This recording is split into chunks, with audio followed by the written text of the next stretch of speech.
The concept of the public sphere, invented by Jürgen Habermas in 1962, has been a highly contested ideal. It has evolved in unthinkable ways, needing to be revisited over and over again. The most modern problems associated with the public sphere involve social media and its role as a public sphere and its influence on public opinion. James Bohman is a scholar of the public sphere who makes his own formal opinion regarding the internet. He describes it as a public of publics.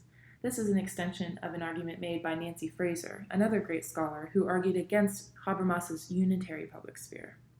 This public of publics uses what Bohman calls many-to-many communication as opposed to a one-to-many communication system. Groups are communicating with other groups. These publics are influenced by public opinion and can become stronger if they're inserted into a larger institutional framework. We can see this in places like the Black Lives Matter movement against police brutality, hashtag Make America Great Again from the 2016 campaign election, the hashtag MeToo movement against sexual violence and harassment, and many more. Regarding influence of public opinion, Shannon McGregor contributes research in her paper, Social Media as Public Opinion: How Journalists Use Social Media to Represent Public Opinion. She explores how public opinion is represented and influenced on social media platforms. She finds that it is directly affected by the methods and data from which it is derived. So, for example, public polling will directly affect public opinion. So if polling shows that most Americans want Biden to win the election, more people are likely to sway towards voting for Biden, showing us how malleable public opinion really can be. In the documentary Rich Media, Poor Democracy with Robert McChesney, he explains just how unregulated media is and how major corporations that drive out competition rule the system. He also dives into how little the government does to protect us against big business, telling us that our media system is the direct result of the government policies that created it.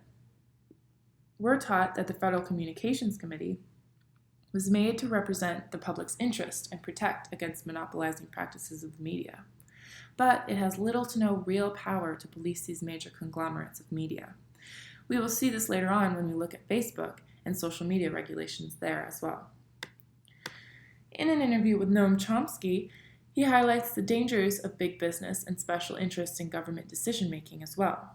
He says that without transparent information, which is hard to come by these days, you can have a formal democracy, but it doesn't function. He mentions how we don't have to look far to see where big business is undermining public interest, and thus the public sphere. And he cites the American healthcare system as evidence of this. When you look at public opinion regarding healthcare, there's a big discrepancy in what people want, which is better healthcare from the government, versus what people get, privatization of healthcare by major corporations. This is simply another way for corporate America to control the democratic process, and just one of the examples of it. The Facebook Dilemma is a documentary that highlights the dangers of social media and political advertising. Facebook, which now owns multiple social media sites like Instagram, has little to no regulation on speech and inevitably some lies that are put forth by advertising. Their invention of the like button and targeted advertising has become incredibly profitable, especially for political gains. Brad Parscale, the digital media director for Trump in 2016, stated, "I needed to find the right people in the right places to show them the right message," evidently showing the sheer importance of targeted ads to political campaigns. The documentary also highlights the privacy concerns of this type of advertising algorithm and how third parties can easily gain access to a user's information in order to create influence. Fake Facebook groups with radicalized messages are created by third parties in foreign countries, trying to gain a popularity among America's users and influence elections. This individualized algorithm is also used to curate your newsfeed, a platform that many Americans now get their news from, making sure that you're influenced more and more by the things that you're clicking on. In an article from The New Yorker, The Problem of Political Advertising on Social Media, author Sue Halpern further discusses these advertisements. She writes that $81 million was spent between the two candidates of the 2016 election Donald Trump and Hillary Clinton. And once again, the FCC and Congress seemingly have little power over how Facebook filters these advertisements. 2 of Trump's ads for his 2020 campaign falsely accused the now president-elect Joe Biden of offering Ukrainian officials $1 billion to drop a case against his son Hunter. These ads were seen by millions of people, and Facebook still did not take it down when they were asked to.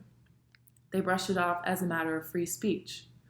Congress is now trying to close loopholes for social media platforms to hold them more accountable for the lies and influence that so many people are affected by. But now their guidelines still remain loose.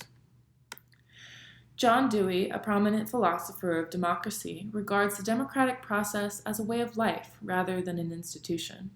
This is an important idea also to remember when thinking about the influence of social media in our daily lives, and how we must be vigilant in understanding how it influences us daily. When scrolling through Instagram, Twitter, and Facebook, our views are influenced in ways that we cannot always see. But to Dewey, this is an ongoing process of growth. We must remain optimistic, and we must use social media as a platform for discussion among different groups, clicking on things we may not always click on, and fighting an algorithm that only shows us what we want to see, and never anything that may challenge us. By doing this, we grow closer to the ideal democratic citizens that we should all strive to be.